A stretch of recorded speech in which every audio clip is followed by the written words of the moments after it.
You stopped waiting for permission and started building yourself, your dreams, your credit. Experian Boost could turn your on-time payments into instant FICO score gains. Every bill you paid could become proof of your power.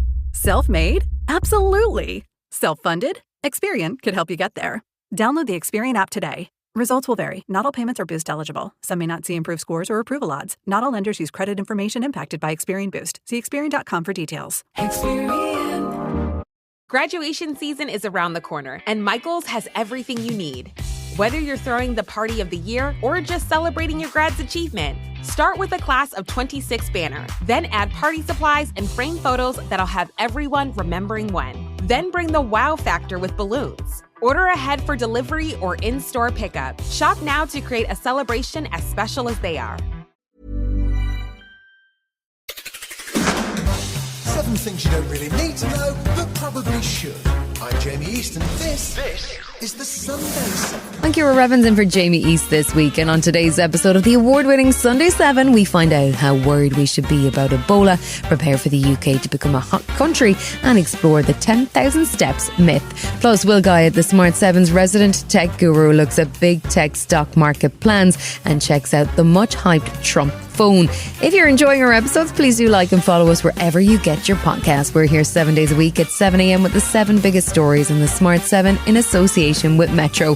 Before we get started, though, it was 50 years ago today that Concorde began a regular passenger service between Europe and Washington, D.C.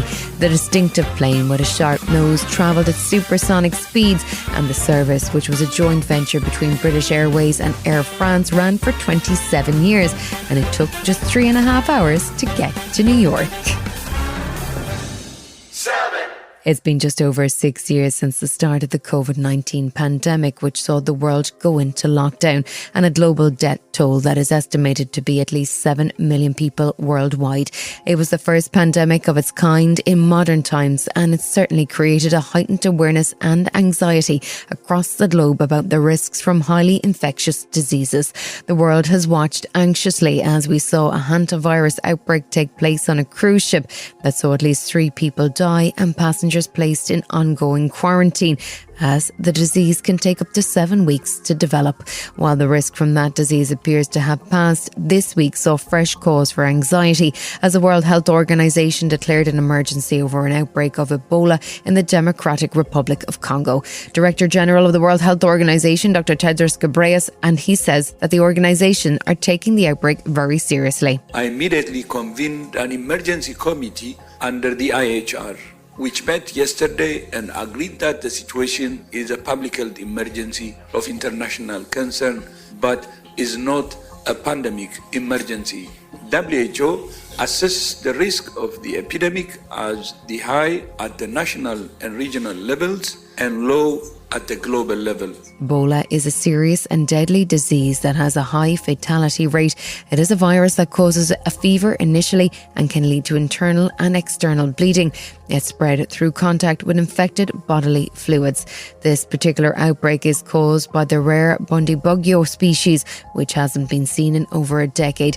The good news is that the fatality rate from that variant is lower than the 2 more common variants, but it's still about 33%.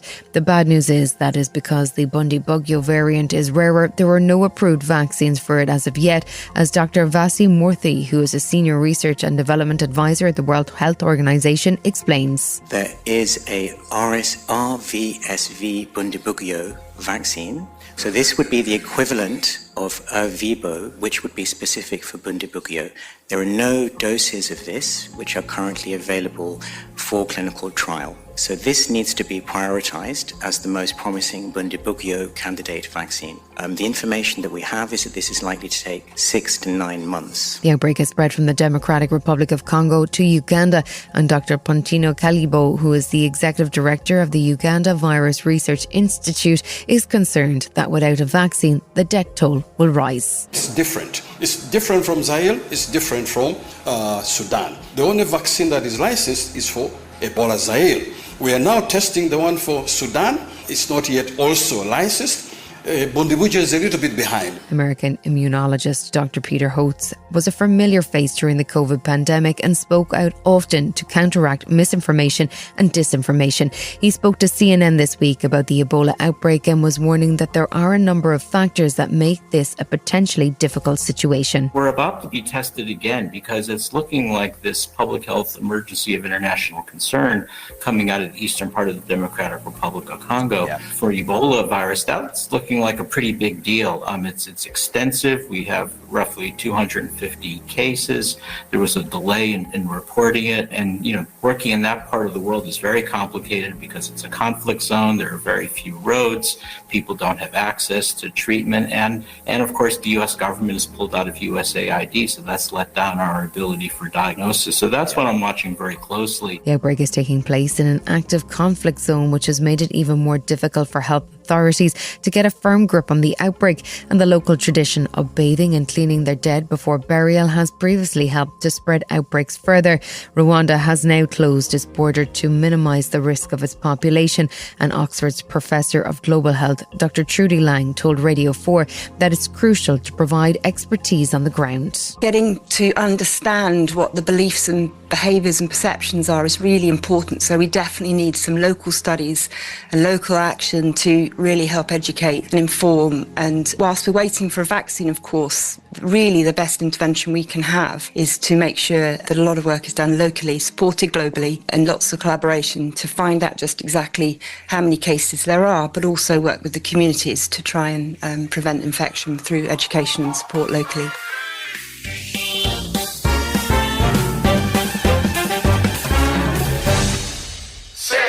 Last week saw Elon Musk lose his case against Sam Altman and OpenAI, but the two are set to do battle on a grander stage. And whenever two tech giants go head-to-head, there's only one man we can call to keep score, and that's the Smart 7's tech guru, Will Guyatt.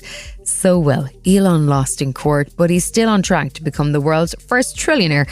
Is that right? Yeah, if we were keeping score, Elon's had a terrible week. A federal jury kicked out his $150 billion OpenAI lawsuit and ruled that he waited too long to sue. Now, he called this a calendar technicality, but don't shed any tears because Elon's net worth is now hovering around $750 billion, and Tesla shareholders have just rubber-stamped a new pay package that could see him hit a cool $1 trillion. So losing a court case for him is probably the financial equivalent of you or I losing a fiver down the back of the sofa. SpaceX is pretty successful. Even Jeff Bezos seems to agree on that, but it's also loaded with debt, right? In many ways, SpaceX is successful, but the word is doing a lot of heavy lifting. It's just filed its IPO prospectus, and tucked in amongst 38 pages of risk factors are some absolute gems. The business is $29 billion in debt and a $5 billion net loss last year.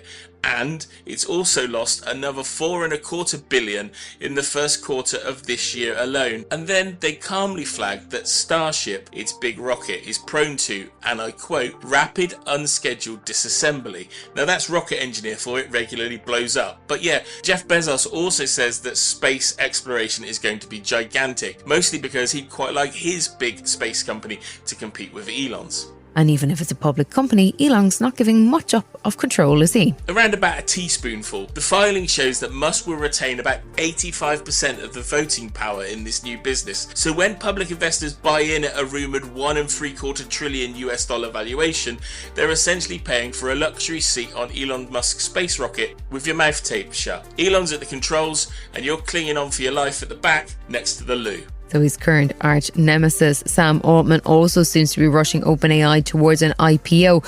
What can we expect from that? 2 days after Altman beat Musk in court, OpenAI suddenly leaked that, surprise, surprise, they're filing confidentially for their IPO too. And it looks like they're targeting September, using the same banks and a similar playbook to SpaceX. It's a bit like Altman winning a pub fight and then inviting everyone but Elon back to his for the after party. And apparently SpaceX will be valued at anything between $800 billion and $1 trillion.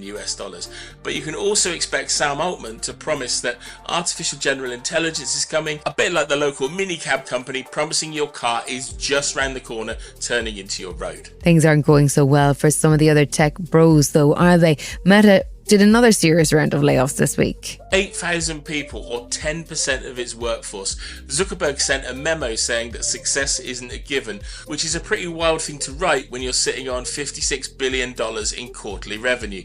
So far, we know the cybersecurity team at Meta got hit, the integrity team, now they're the people who remove hate speech, got hit, but meanwhile, Zuckerberg is still handing out $100 million packages to AI researchers like sweets. Do we think this is genuinely a shift in the tech workforce, or is Meta struggling to keep up? Honestly, it's probably a bit of both. Meta is spending up to $145 billion on AI infrastructure this year, and that's roughly the GDP of Hungary, and is funding it by converting human beings into computers.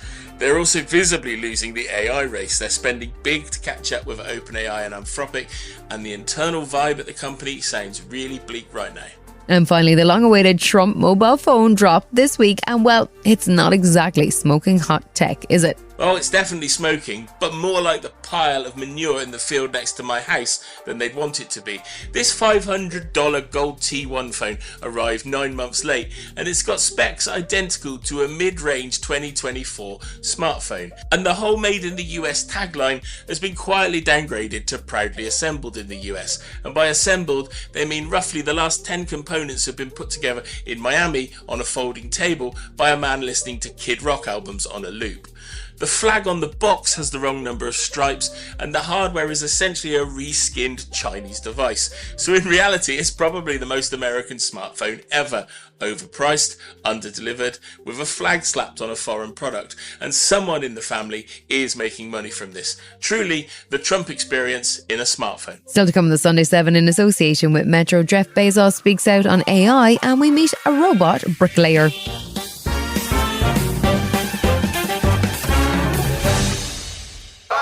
Jeff Bezos of Amazon doesn't do many interviews. In fact, the world's fourth richest man rarely speaks to the media at all. So it was a bit of a surprise when he turned up on CNBC this week to chat about AI and space exploration. He was full of praise for Elon Musk's SpaceX and also keen to talk up his own space company Blue Origin.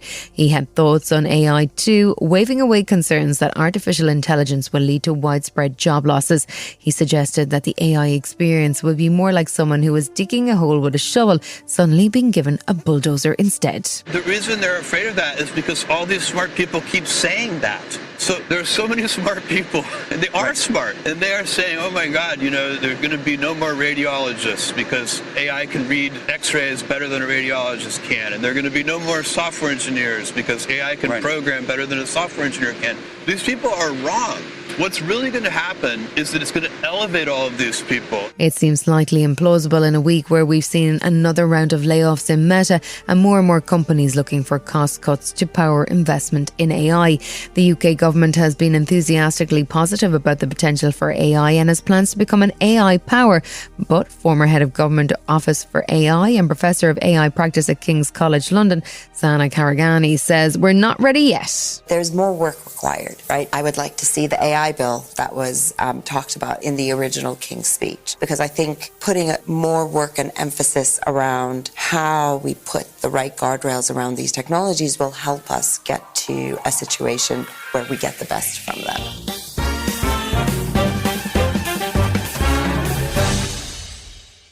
There's quite a lot of AI chat in this week's episode of the Sunday 7, but then there's quite a lot of AI chat in the world right now. We've heard Jeff Bezos explain why he thinks AI will elevate rather than replace jobs, but he may not have met their robotic bricklayer called WLTR or Walter to his friends. This is a good example of the crossover between the speed of development in robotics and the impact that AI has had on the control over and sophistication of the tasks that can now be automated.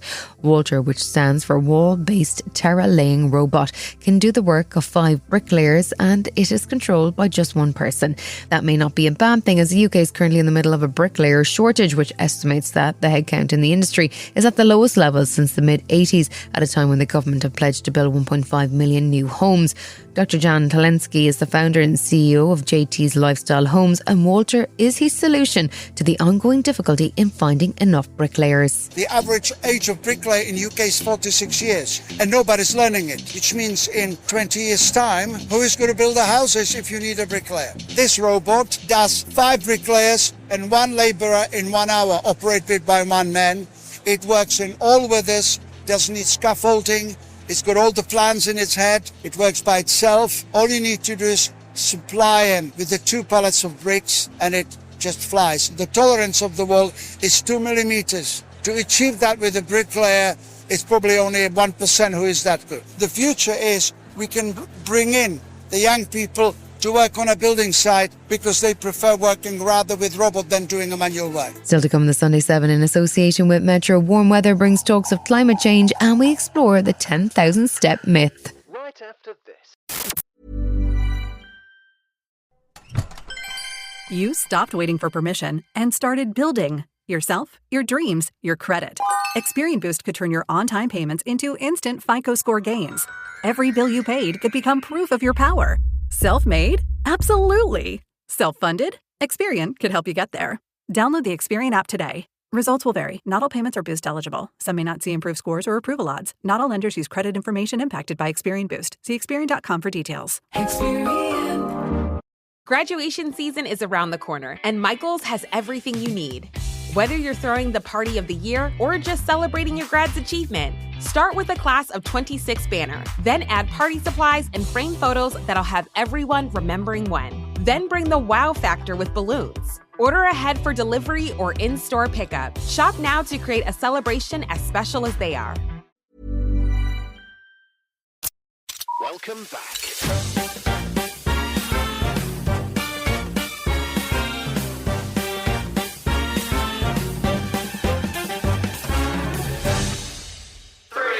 This bank holiday weekend could see temperatures of 30 degrees in London, and while we're all happy to celebrate the arrival of summer, a major report this week flags some serious issue for the UK when it comes to climate change.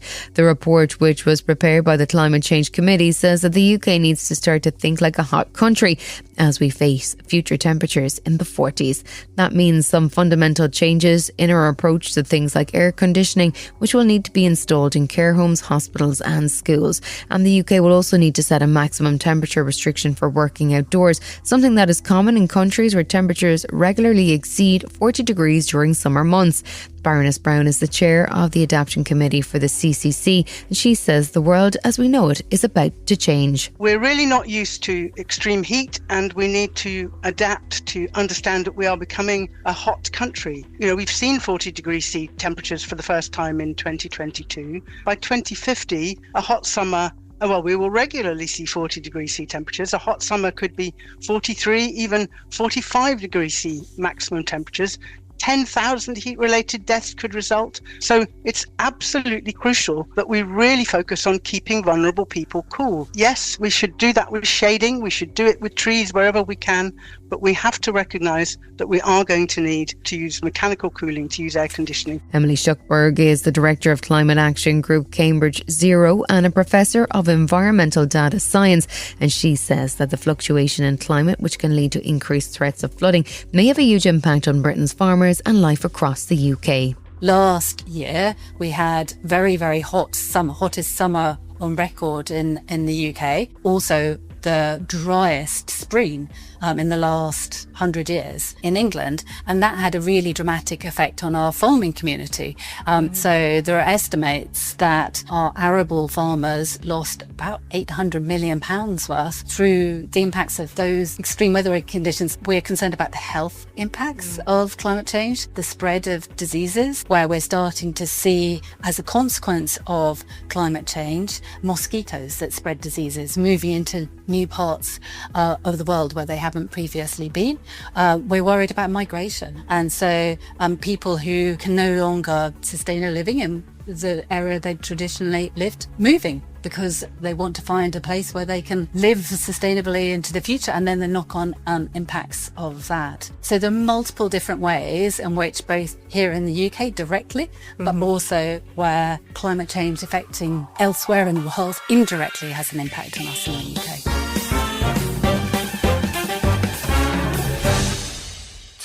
May is National Walking Month, and a new scientific research shows that most of us are clocking just about 6,500 steps a day.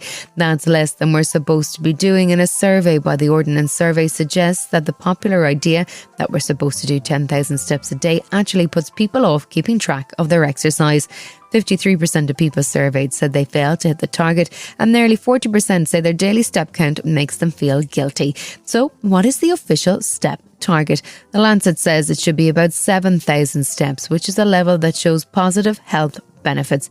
Guyatt is a former Olympian and sports scientist, and we spoke to him about the famous 10,000 steps and where it came from. 10,000 step goal is a really interesting one because it was actually born of a marketing campaign when the first pedometers, these pieces of equipment that measure steps, when they were first released in the mid-1960s. But because we've used that, it's become common parlance. We talk about 10,000 steps all the time. But interestingly, a very recent paper published in the Lancet Public Health took a look at all the data that's available, and what they discovered was that actually the optimum benefit for health, both physical, mental, emotional health, actually comes at around about 7,000 steps. So what are the health benefits that we see at that level? The most important thing to remember here is that we talk about 7,000 steps or 10,000 steps. Actually, it's about being more active more often. And what we know is that more active individuals have lower incidences of what we call all-cause mortality. So things like cancer, heart disease, stroke, diabetes are actually lower in physically active individuals. So I think the important thing to remember is that rather than perhaps worrying or having anxiety around this 7,000 step goal, is just to think that what you're trying to achieve is to be more active more often. And crucially, it's about consistency, and that consistency is always better than perfection. Walking alone isn't enough though, right? We should also be looking at a mix of other training. Strength training is critically important, incredibly important. And I guess the way to think about this is that the WHO, the World Health Organization guidelines on physical activity for health, which are the same as the UK CMO, Chief Medical Officer guidelines, is to target 150 minutes a week of moderate intensity physical activity. That feels impenetrable. Effectively what that means is brisk walking for 30 minutes, virtually every day of the week if we can. But on top of that, strength exercise. We should be doing strength exercise at least twice a week.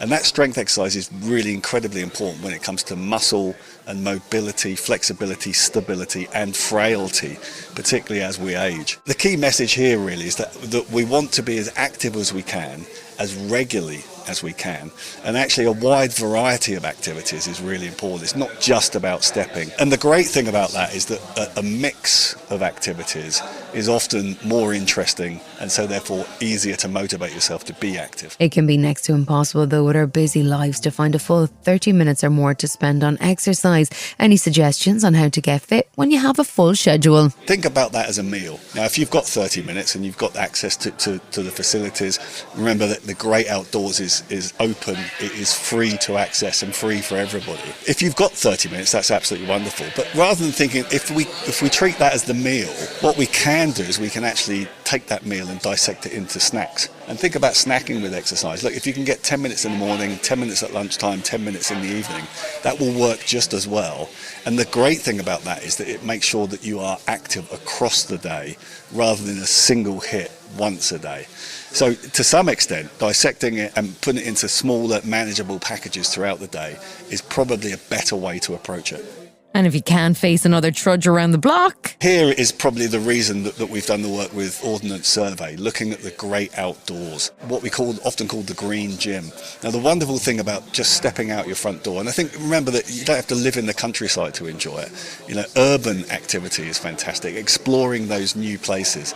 And in fact, OS Maps, which you can get as an app, is a wonderful tool to actually plan routes, whether they're urban or whether they're in the countryside. By getting outside, the great thing is that you can actually do that with other people. So what you can do is you can actually improve your social health by getting outside with friends, with family. And in doing that, actually what it does is it creates the motivation to become more active.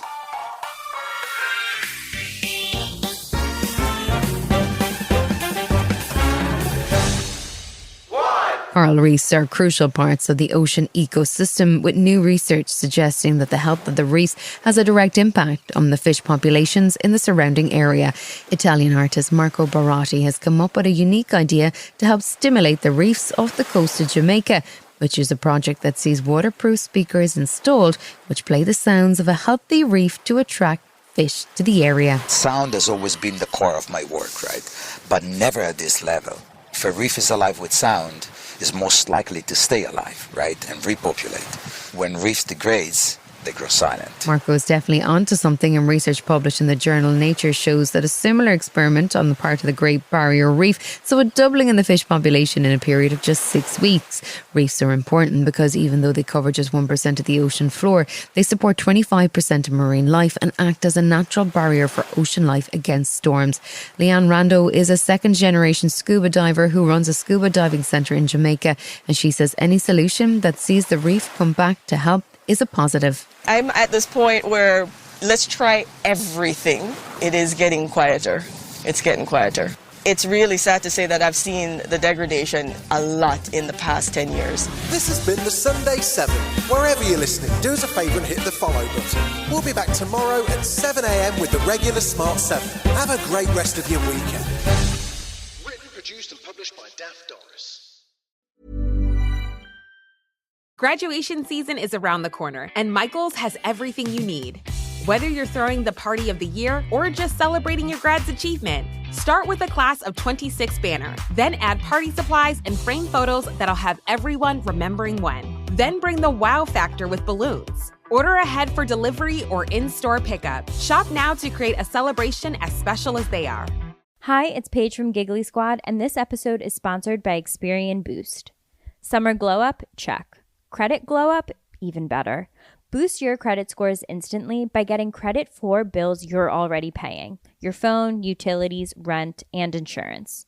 I wish dating kind of worked like that. Connect your bank account, add those on-time payments to your Experian credit file, and your FICO score updates right away. You could instantly raise your FICO score by an average of 14 points with Experian Boost. Download the Experian app for free today. Results will vary. Users who received a boost improved their FICO score 8 from Experian by an average of 14 points. See App Store or Experian.com for details.